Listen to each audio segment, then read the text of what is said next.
Roni math জন্য আপনাদের স্বাগতম। আজকে আমরা দেখব যে এখানে খুব সুন্দর একটা অঙ্ক দিয়েছে যে একটি ক্ষেত্রে দৈর্ঘ্য 2 মিটার, প্রস্থ 1 মিটার ও উচ্চতা 0 হলে ক্ষেত্রটি কি হবে। এই যে একমাত্রিক, দ্বিমাত্রিক, ত্রিমাত্রিক এগুলো কি সেগুলো নিয়ে একটু কথা বলবো। এখন দেখেন, আমি যখন বলবো যে কোনো একটা দুটা মানে শহর, দুটা কান্ট্রি বা যেটাই বলি না কেন, সেই দুটার কি দূরত্ব, কি বলবো, দূরত্ব। দূরত্ব শুধু দৈর্ঘ্য এই টাইপের যেগুলো আছে, যে এখান থেকে ওটা দূরত্ব কত, 2 কিলোমিটার, এখান থেকে এটা দূরত্ব কত, 5 কিলোমিটার, জাস্ট কিন্তু একটা লাইন টানতেছি, তখন এগুলোকে আমার বলে হচ্ছে একমাত্রিক।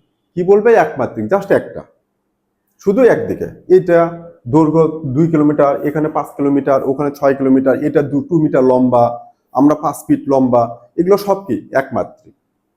যখন আমার এই দৈর্ঘ্য চাবে সাথে সাথে কি প্রস্থও চাইলো, দৈর্ঘ্য এবং কি প্রস্থ, তখন সেটাকে বলে দ্বিমাত্রিক। দৈর্ঘ্য প্রস্থ। তাহলে দ্বিমাত্রিক কোনগুলো হবে, আমি যেমন দৈর্ঘ্যের কথা বললাম 5 কিলোমিটার, স্কেল, লাঠি, স্টিক, রাস্তার দূরত্ব, এগুলো কি একমাত্রিক।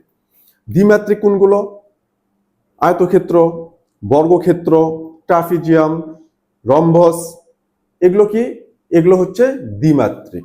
সার্কেল মানে বৃত্ত, এগুলো কি, এগুলো হচ্ছে দ্বিমাত্রিক, যেটা কি দুইটা মাত্রা আছে, দৈর্ঘ্য প্রস্থ, এইরকম। এটা হচ্ছে দ্বিমাত্রিক গেল। আর যখন দৈর্ঘ্য প্রস্থের সাথে উচ্চতা থাকবে, আয়তন বলে যেটাকে, সেগুলো হচ্ছে ত্রিমাত্রিক। সেগুলো কি দৈর্ঘ্য, প্রস্থ, আবার কি উচ্চতা। যেমন কি আছে, ঘনক আছে, এই ঘনকটা, গোলক আছে, এগুলো কি হবে। তারপরে হচ্ছে কোন কোন আছে, পিরামিড আছে, এগুলো কি লাগে, দৈর্ঘ্য লাগে, প্রস্থ লাগে, উচ্চতা লাগে। সো এগুলো হবে কি ত্রিমাত্রিক। এইখানে বলছে উচ্চতা 0, কোনো কিছু 0 মানে ওটা নাই, ওটা বাদ। তো 0 যদি থাকে তার মানে উচ্চতা নাই, তার মানে কি আছে, এটা শুধুমাত্র এই ক্ষেত্রটা দৈর্ঘ্য আর প্রস্থ আছে।